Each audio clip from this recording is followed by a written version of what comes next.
Just a quick story about my situation. Backstory.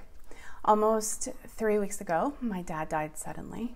He was my mom's sole caregiver. My mom has severe short-term memory impairment and needs assistance with everyday things. And Dad was amazing with his care for her. Unfortunately, though, losing him meant that we had to get Mom into a long-term care facility. And the one that could take her, since this was a crisis situation, is 90 minutes away from my sister and I. So we've been cleaning out their house over the last couple weekends because we need to sell it. And after the work is done, we pop in for a visit with Mom. Her first week or so was pretty difficult, understandably, but yesterday things felt just a little bit easier. We were a little sillier with her, and she seemed a little bit lighter too. She's had many visitors, people who we are so grateful for during this transition for all of us. But she shared something with my sister and I, and she prefaced it by saying something along the lines of, I feel a bit ashamed to say this, but I'm going to say it anyway. So I was expecting something shocking or bad, but all she said was, I'm feeling kind of lonely. And this made my heart break. Why should anyone ever feel afraid or try to justify sharing their feelings? So I decided that I wanted to talk about that today. It's a pretty simple but profound concept, saying what's on your mind. It's a notion that has the power to transform you and your life and possibly the lives of people around you. Embracing authenticity and fostering open communication and ultimately living a more fulfilling and purpose-driven existence is nothing to be ashamed of. I've always been a bit of an oversharer myself, and sometimes I chase people away, but I find it so important to trust enough to feel safe speaking your mind. This world is filled with noise and distractions, and it's easy to fall into the habit of keeping your thoughts and feelings locked away, hidden from everybody. We worry about judgment or criticism or how our words might be received. But I just want to tell you that when you silence your voice, not only do you silence your potential, you silence your peace, and that's not a good thing. So when you speak your mind, you break free from the shackles of conformity and you kind of tap into your own uniqueness, and your thoughts and ideas are like gems waiting to be unearthed, as cheesy as that sounds, but they carry the power to spark change. So don't let them remain buried in you. Share them. Just share them. Speaking your mind can also be considered an act of courage because it's about standing up for your beliefs and your values, even when the world may not agree. And the world doesn't agree right now.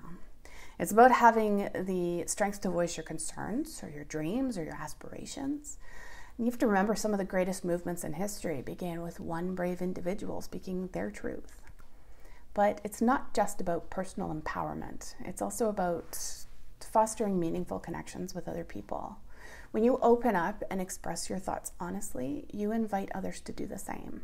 And this creates a space where understanding, empathy, and even in some cases, collaboration can grow. And it's through these genuine conversations that we find common ground and bridge divides and maybe even build bridges of connection. Less than a month before my dad died, he had a bit of a meltdown about a situation that was happening with my mom. Hindsight now tells me that he was probably going through more with his health than he let on or than he shared with even us, his little teeny family. But because he always wanted to protect us and he was always so optimistic about what he was going through and he was so sure that he was going to be just fine and he had us all convinced that he was immortal. But he had obviously reached this breaking point. So we all stepped in with our words and offered some support, and we tried to offer him some solutions and some help. But ultimately, he turned around and basically said that he was just overreacting. And he was doing that backpedaling thing so that he wouldn't have to appear as though he was struggling or needing help.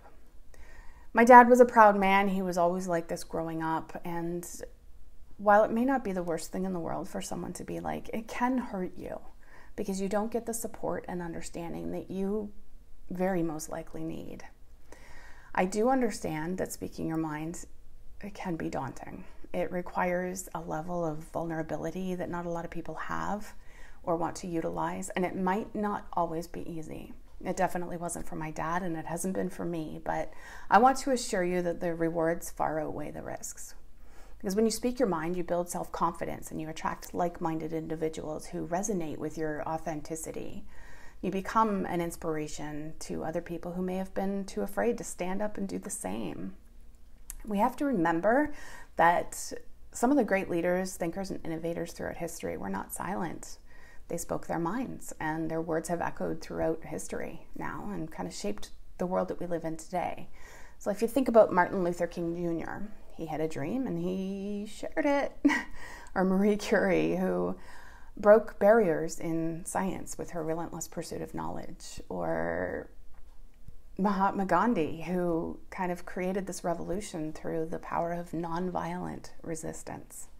So today I just want to remind you to embrace the transformative power of saying what's on your mind. Let your thoughts guide you and let your words create change. Don't let fear or doubt hold you back. Be the voice that inspires and challenges and uplifts others and yourself. Your words have the power to shape your destiny and the destiny of others. So say what's on your mind and watch as people listen and feel as they support and see your world change. Personally, I have learned along the way that speaking my truth may not get me a ton of friends, but it gets me the right ones, and that's what matters. If you have any questions about our health and lifestyle coaching packages, you can message the page here, or you can email info@bemehealth.ca. Thank you for watching and have a great day.